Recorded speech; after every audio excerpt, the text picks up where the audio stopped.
Kailangan i-cross-examine itong si Sara Duterte at yung mga kasama niya sa kanyang opisina, sa Office of the Vice President at saka sa DepEd. Enough of propaganda at mga kung ano-anong palusot.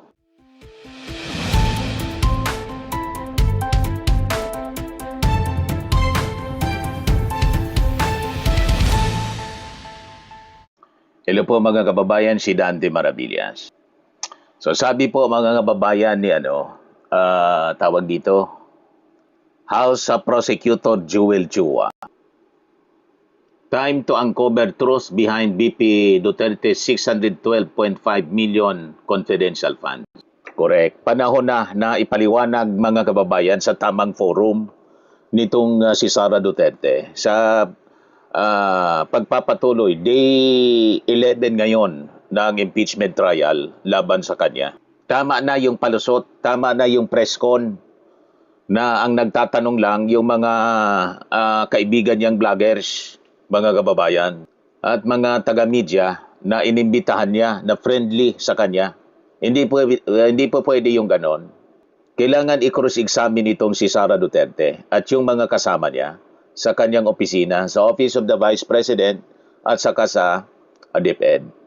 Enough of propaganda at mga kung ano-anong palusot. Kasi po, mga kababayan, kung kulong yung ordinaryong guro, naalala ninyo yung guro, na sangkot po sa malversation ng pondo, 5,000 lang po yung involved. Pero hindi po po pwedeng lusot.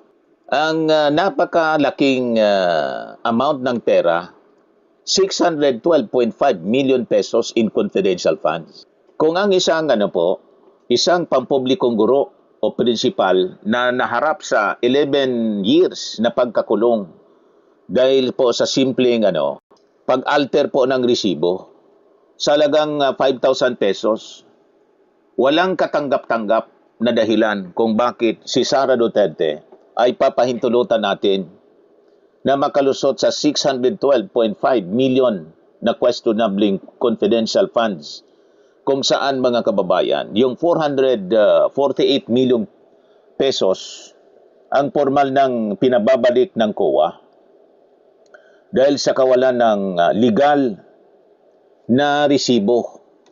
At ito'y naganap, mga kababayan, sa pundo ng Office of the Vice President, yung confidential funds at saka sa DepEd. So ito yung mapait na katotohanan, mga kababayan. Yung 5,000 pesos na kinasangkutan ng isang guro na kulong, paano ang daang milyong confidential funds ni Sara? Di ba? So ang desisyon ng Sandigan Bayan laban sa isang dating principal, dito po sa amin ito naganap, sa Catanduanes, ay nagpapakita ng lantarang pangil ng batas kung ikukumpara po sa dambuhalang pundo na niliquidate ni Sara Duterte gamit lang ang mga walang kwentang resibo. Puro piki, mga kababayan, yung mga beneficiaries. So ang isang ordinaryong prinsipal sa probinsya na bilanggo at nasira ang karir niya ng habang buhay, mga kababayan, dahil lang sa 5,000 pesos na pondo ng simento na binago ang resibo. You see? Pero si Sara Duterte, formal nang inutusan ng COA na ibahagi at ibalik ang kabuang 444 million pesos na kinuha mula sa kaban ng bayan nang walang sapat at legal na dokumento. So, ang tanong mga kababayan, bakit yung ang maliit na guro ay mabilis na kinulong ng batas, pero ang Vice Presidente na may halos kalating bilyong pisong questionabling nagasta ay nagmamatigas pa rin at hirap papanagutin. So, yun ang hindi natin maintindihan. Wala sa logic. Tama po. Sa ilalim mga kababayan ng Article 217 ng Revised Penal Code, yung malversation of public funds, ang sino mang opisyal na may hawak ng pundo ng bayan ay pananagutin kapag hindi niya ito may paliwanag ng maayos. Ang batas ay wala dapat pinipiling halaga. 5,000 man yan o 448 million pesos notice of disallowance. Sa ilalim mga kababayan ng mga patakaran ng COA, kapag naglabas ng notice of disallowance or ND, ang pananagutan ay personal at hindi institusyonal. Ibig sabihin, obligado si Sara at ang kanyang mga tauhan na hugutin sa sarili nilang bulsa ang pera para ibalik mga kababayan sa gobyerno. Ngayon, dito tayo sa records ng paglustay. Yung detalye po ng 448 million pesos na disallowance ng Commission on Audit. Hindi lang po ito simpleng chismis o isyong politikal, mga kababayan. Formal nang hinatulan ng COA na illegal daw at walang basihan itong dambuhalang bahagi ng ginastos na confidential funds ng Vice Presidente. So ang paghimay mga kababayan dito sa pundong ito, yung kabuuang 612.5 million confidential funds na hawak po ni Duterte sa Office of the Vice President, 500 million kasi sa OBP, sa DepEd po 112.5 million pesos. So ito ang formal na ibinasura na at pinababalik po ng Commission on Audit. So ang 2022 OBP disallowance, nagkakalaga po siya ng 73.28 million pesos. Sa bahagi mga kababayan ito ng 125 million na naubos sa loob lang unang mga reports, 11 days daw, noong December 2022. So ang pondo ay formal ng kinatigan ng COA proper na tuluyang ibinasura ang apila, mga kababayan ni Sara.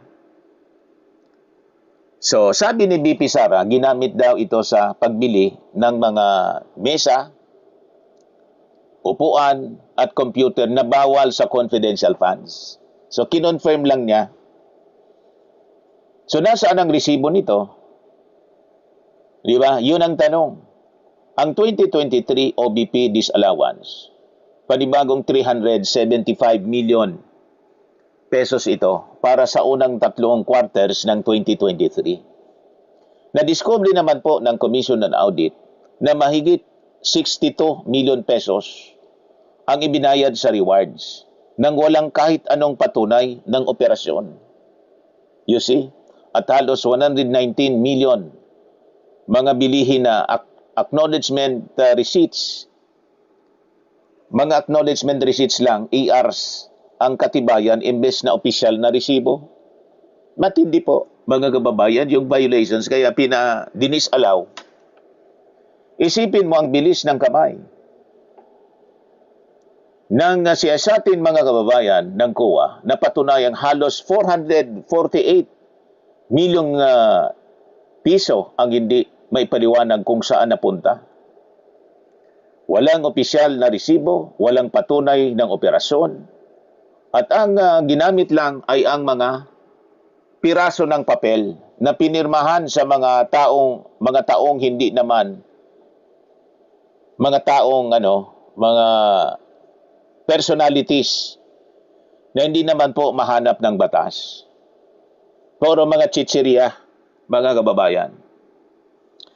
So kung ang prinsipal ay nakulong sa isang altered receipt ng simento, paano natin mapapalampas ang isang leader na gumamit ng peking piraso ng papel para sa halagang 448 milyong peso na pundo ng bayan, mga kababayan? So ayon sa COA DBM Joint Circular number 2015-01, ang confidential funds ay maaari lamang gamitin sa mga lehitimong aktibidad ng intelligence at surveillance at dapat suportado ng sapat na legal at factual, mga kababayan, na dokumento. So ang paggamit ng simpleng acknowledgement receipts para sa daan-daang milyong piso ay lantarang paglabag sa Presidential Decree number 1445. Ito po yung Government Auditing Code. At nagpapakita ng matibay na basihan para sa krimeng plunder, itong Republic Act 7080. Dahil lumampas mga kababayan ito sa legal na threshold na na 50 million pesos ng nakaw o nawawalang pondo. Ngayon, dito tayo sa subtle bribery at lantarang lagayan sa loob ng DepEd. Yung issue sa yung mga binibigay na 50,000 doon sa isang DepEd official para manahimik upang mapagtakpan ang kanyang mga irregularity sa pananalapi, lumabas sa mga pagdinig sa Kongreso na naging kalakaran sa ilalim po ng Vice Presidente ang pamimigay ng mga sobrang may lamang cash sa mga opisyal ng DepEd upang impluensyahan ang kanilang mga desisyon. Sa mga opisyal na pagdinig, mismong mga matataas na pinuno ng DepEd mga kababayan, tulad po ni dating Yusek Gloria Mercado, dating BAC Chair Resty Osias, at saka yung accountant na si Runa Catalan, ang umamin sa ilalim ng sumpa na nakatanggap sila ng mga sobrang may lamang 25,000 pesos hanggang sa 50,000. Buwan-buwan na galing mismo sa opisina ni Sara Duterte. So ang mga sobrang ito ay binibigay sa tuwing may usapin sa mga bidding, sa kontrata at pagpapalabas ng pera. Ito ay isang malinaw na anyo ng panunuhol, mga kababayan, upang manahimik ang mga opisyal at sumunod sa kanyang mga irregular na utos. Ito ay lantarang paglabas sa Article 210 o direct bribery or Article 2111, indirect bribery ng Revised Penal Code, mga kababayan. Gayon din sa Section 3B at C ng Republic Act number 3019, yung Anti-Graft and Corrupt Practices Act. So, ipinagbabawal ng batas sa mga pampublikong opisyal ang tumanggap o magbigay ng anumang regalo o pera o benepisyo na may kaugnayan sa kanilang opisyal na tungkulin. Ang paggasta, mga kababayan, ng pundo ng bayan para isuhol sa sarili niyang mga tauhan upang manahimik ay isang mabigat na pananagutang kriminal. Ngayon, dito tayo sa issue, mga kababayan, ng binoro na pangako sa laptop at yung 9 billion pesos na computerization scandal. Pinangako ni Sara ang modernisasyon ng edukasyon sa pamamagitan, mga kababayan, ng pagbibigay ng mga dekalidad na laptops at e-learning tools para sa mga guro at saka estudyante. Ngunit napako ito sa bilyon-bilyong pisong maanumalyang kontrata at mababang pagasta, mga kababayan. So noong DepEd secretary pa siya, marami siyang ipinangakong pagbabago kabilang ang mga pamamahagi nitong mga computers at smart TV. Pero ayon sa record, mga kababayan, ng DepEd at COA noong 2023, mahigit 2.18 billion lamang ang nagastos mula sa 36 billion na pondo para sa DepEd Computerization Program. Ibig sabihin, bilyon-bilyon na pondo para sa laptop ng mga guro ang natulog. Hindi nagamit at nawawala habang ang mga paaralan ay salat sa teknolohiya. So bukod dito, ang mga nakaraang pagbili ng laptop, sa ilalim, mga kababayan, ng makinaryang Duterte na patunayang overpriced o masyadong mahal, ngunit lumang modelo at mababa ang kalidad. Ito yung lumabas sa Good Government hearing sa Congress, mga kababayan. Nang pilitin ng kanyang mga tauhan na irig o lutuin ang bidding para sa mga bagong computers, doon na nagsimulang magsipag-alisan at magsalita ang mga matatapat na opisyal. Ang kabigoang magamit mga kababayan ng tama ang pondo at ang pagtatangkang pakialaman ang bidding process ay direktang paglabag sa Republic Act number 9184 o itong Government Procurement Reform Act. Obligasyon ng gobyerno na dumaan sa competitive public bidding upang makuha mga kababayan ang pinakamurang presyo na may pinakang mataas na kalidad. Yan yung dapat. Ngayon, ang overpricing, mababang utilization ng budget at ang pagtangkang lutuin ang bidding ay pumasok sa krimen ng Section 3E at G ng Republic Act 3019 dahil nagdulot ito ng matinding kapinsalaan sa ating gobyerno at nagbigay ng hindi nararapat na pakinabang sa mga paboritong suppliers. Ngayon, dito tayo sa mga pangakong napako. Ang iniwang utang at sirang reputasyon sa mga guro. Pinangako ni Sara Duterte ang pag-angat ng kalidad ng buhay ng mga guro at ang pagtatayo ng libu-libong silid-aralan.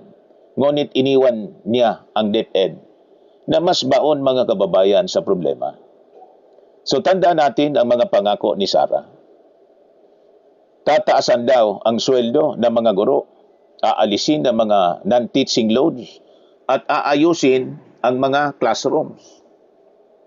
Pero noong umupo siya, ang inatupag niya ay ang paghingi ng confidential funds para daw sa national security sa loob ng mga eskwelahan. Iniwan niya ang DepEd na may kulang na mahigit sa 150,000 na classrooms. Ang mga guro ay nanatiling lubog sa utang. Walang aumento at napilitan pang maging biktima ng red tagging imbes na suportahan mga kababayan. So ang budget na nakalaan para sa Basic Education Report ay dapat nakatutok sa General Appropriations Act, line items para sa classroom, construction at teacher welfare.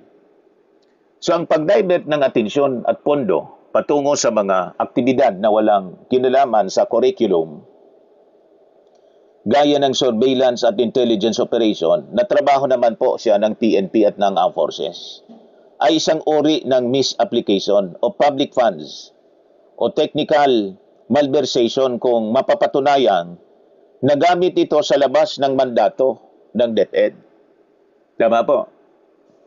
So kung ang batas ay may pangil para ikulong ng 11 years ang isang ordinaryong prinsipal sa Catanduanes dito sa amin po, sa Bicol, dahil sa 5,000, dapat ay mas matalim ang tuka ng katarungan para papanagutin po si Sara Duterte.